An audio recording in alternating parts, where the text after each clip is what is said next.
wabarakatuh. Halo semua sahabat Ken Aci di rumah. How are you today? Balik lagi di channel YouTube Ayu Cerdas Indonesia bareng Kak Sandra.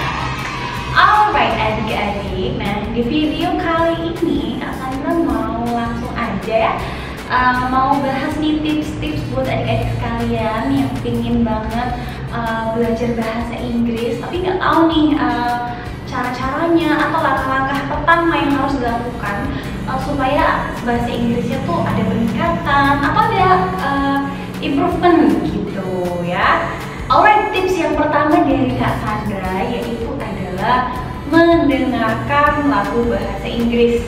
Ini yang paling sering atau yang paling gampang juga yang bisa dilakukan ya kan. Misalnya lagu itu durasinya sebentar aja nih, 30 detik gitu ya. Nah adik-adik sekalian coba cari liriknya. Oke, jadi baca dari liriknya, dicari dulu judulnya, terus dicari liriknya yang tepat di potongan durasi itu. Nah setelah itu ditulis di buku. Oke, liriknya ini. Nah setelah sudah ditulis liriknya, baru dicari artinya.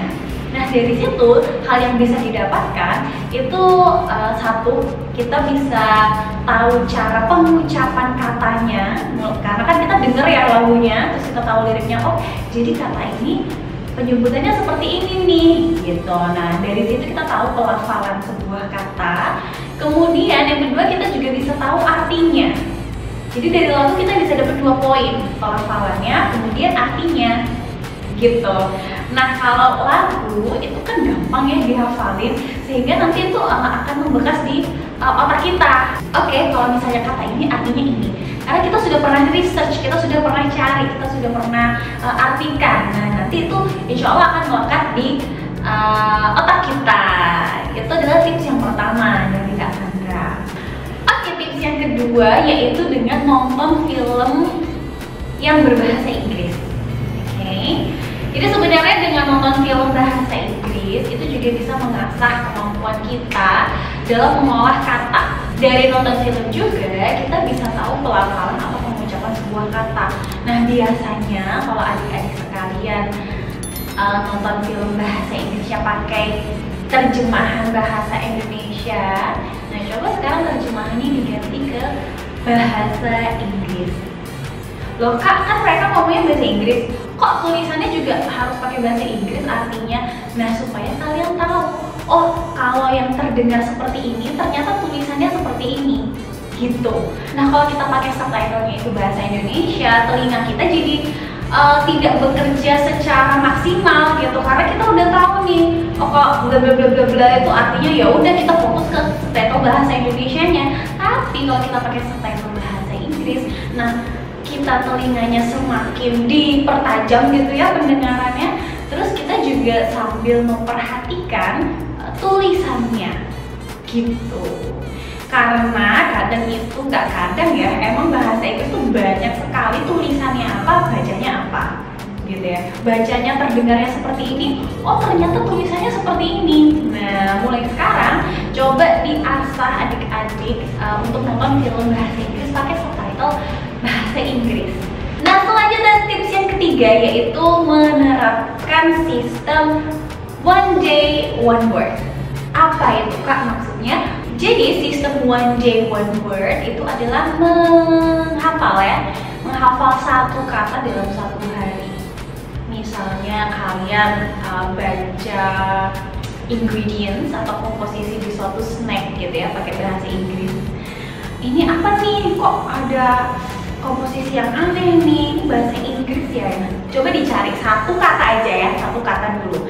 Nah nanti dicari, ditulisnya tuh di notes. Boleh di sticky notes atau biasanya itu ada lembaran yang khusus buat hafalan satu kata gitu ya, di kayak buku kecil gitu, kecil banget segini. Nah itu biasanya satu lembar ditulis satu kata sekaligus artinya gitu.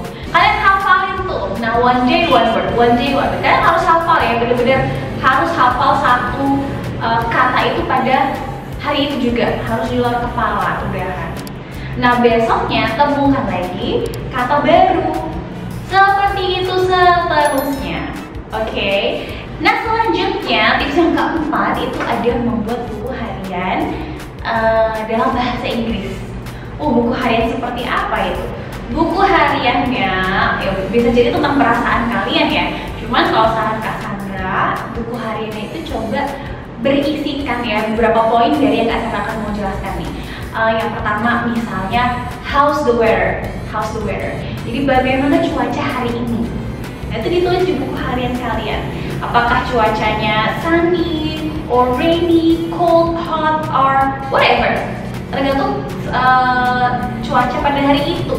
Jadi kalian nanti bisa menjelaskan, semisal diajak ngomong sama orang karena kalian sudah terbiasa nulis di buku harian. Nah kalian jadi bisa tuh menjelaskan sesuatu hal. Kalau misalnya kalau nggak cuaca ada nggak misalnya tentang perasaan kalian, apakah kalian happy? Nah kalian jelasin how do you feel.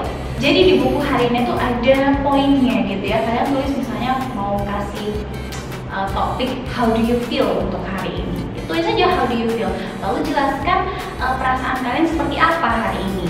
Are you happy? Nah nanti kalau misalnya happy jelaskan aja I am happy today. Nah terus kalian juga jabarin tuh kenapa happy-nya. Jangan cuma sampai situ aja. Kayak I am happy udah titik selesai. Nah buku hari ini buat apa dong? Nah untuk itu ditulis kenapa? Why are you happy? For example, you got a new toy, bisa I am happy because I got a new toy. Dapat mainan baru. Nah kalau sudah dapat mainan baru, coba dijelasin lagi mainan yang seperti apa. What kind of toy?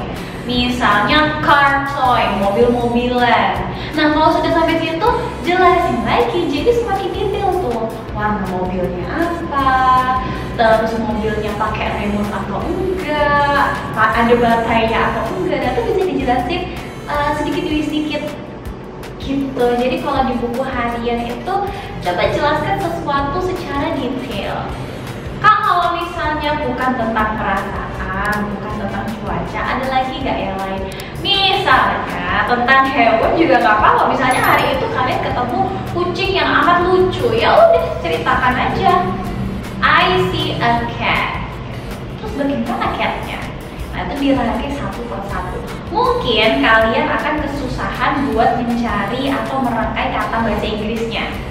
Tapi kalau misalnya kalian sudah terbiasa bercerita di buku harian itu ya, lama-kelamaan kalian itu bisa hafal di luar kepala gitu loh.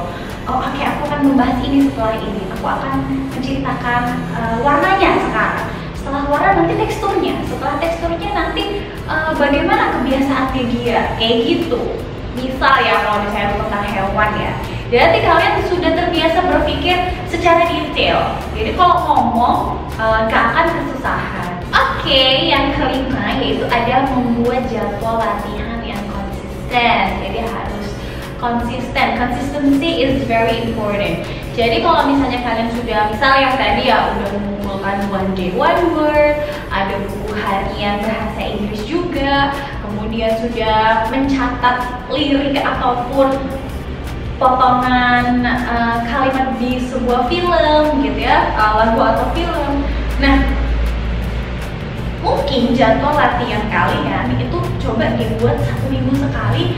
Kalian harus store nih hafalannya. Misalnya kalau kalian punya one day one word, kalian lebih suka sistem yang one day one word, berarti kan 1 minggu nanti akan ada 7 kata, ya kan? Ada 7 kata baru. Nah kalian di store, bisa minta tolong ibu atau ayah atau kakak atau adik, ya kan? Nanti minta tolong checking bener nggak kata ini artinya ini artinya ini. Kalau misalnya kalian lebih prefer ya lagu atau film, ya udah tinggal disetor juga kalimatnya seperti apa, nanti meaningsnya apa, artinya apa, kayak gitu. Kalau kalian suka banget yang bercerita tadi ya, bikin buku harian in English, nah kalian bisa ceritakan itu. Mungkin bisa dipilih salah satu cerita dalam 7 hari itu, pilih satu cerita, nah nanti ceritakan di depan ibu atau ayah gitu. Bu, minta tolong ini dong dikoreksiin, bener nggak nih aku ngomong bahasa Inggris, bener nggak nih tatanan bahasa aku, nah minta tolong dicekin. Nah untuk jadwal latihan ini bener-bener harus konsisten ya. Kalau memang sekali seminggu, bener-bener harus sekali seminggu. Karena belajar bahasa Inggris itu wajib untuk ngomong. Kalau kalian nggak berani ngomong, nah bahasa Inggris kalian itu bakal percuma. Jadi kalau cuma nulis-nulis aja, nantinya tetap bakal bingung kalau mau ngomong. Sehingga penting banget untuk ada jadwal latihan yang konsisten untuk setor hafalan, setor kalimat, atau bercerita gitu ya. Minimal ya kalau Kak Sandra sarankan itu biasanya lebih baik ya 2 minggu sekali gitu. Jadi kalian harus ngomong nih pakai bahasa Inggris. Kan tapi aku nggak punya kan temen yang bisa ngomong bahasa Inggris. Ngomong aja depan cermin gitu.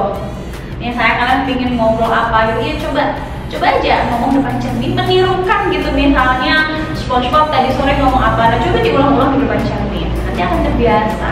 Karena belajar bahasa itu memang wajib ngomong ya. Kalau nggak gitu ya tidak akan bisa. Oke, yang terakhir yaitu dengan cara main games. Nah, jadi ada banyak sekali aplikasi di App Store ataupun Play Store untuk mengasah bahasa Inggris kalian, untuk mengasah skill bahasa Inggris kalian. Ada banyak sekali macamnya, Kak Sandra nggak bisa sebutkan satu persatu. Aplikasinya itu ada banyak banget ya, ada Duolingo, terus ada Memrise, atau ada Mahir Bahasa Inggris gitu ya. Kalau nggak salah Mahir Bahasa Inggris tuh aplikasi buatan orang Indonesia gitu. Jadi insya Allah lebih friendly user juga nantinya. Kalian bisa langsung aja cari ya keywordnya, bisa study English atau English quiz, English learning. Nah itu bisa di search di App Store atau di Play Store. Insya Allah gratis kok, banyak banget aplikasi yang gratis yang bisa dimanfaatkan buat kalian. Karena di aplikasi-aplikasi itu ada banyak sekali latihan soal yang bisa kalian kerjakan. Biasanya setiap kalian menyelesaikan gitu ya sebuah soal atau sebuah challenge, nah kalian nanti dapat poin. Biasanya poin ini nanti di ranking gitu. Jadi bikin kalian tuh semakin semangat gitu untuk bisa jadi nomor 1. Sehingga belajar kalian lebih giat lagi. Alright, itu tadi adalah tips untuk belajar bahasa Inggris dari Kak Sandra. Hopefully bakal bermanfaat buat kalian. Dan Kak Sandra mau tekankan untuk belajar bahasa atau apapun ya, belajar dalam hal apapun. Yang pertama sebenarnya yang paling penting itu adalah niat ya. Jadi kalau niatnya itu setengah-setengah atau males-malesan, nah nanti percuma belajarnya tuh bakal jadi berat, jadi susah, terus susah gak masuk ke otak kayak gitu. Jadi kalian harus benar-benar niat banget. Mungkin dari niat itu coba dicari gitu. Misalnya kalian niatnya setengah-setengah gitu ya. Coba dicari lagi manfaat dari belajar hal tersebut. Misal di sini poinnya belajar bahasa Inggris ya. Cari manfaat bahasa Inggris itu apa. Nah nanti insya Allah kalian bakal terpacu tuh. Oh ternyata bahasa Inggris itu penting banget untuk bisa ke luar negeri, untuk daftar beasiswa, untuk kalian bisa jalan-jalan ke luar negeri. Nah itu kan ada banyak kelebihan atau manfaat belajar dari bahasa Inggris. Nah itu nanti bakal membantu kalian juga tuh menguatkan niat kalian belajar bahasa Inggris.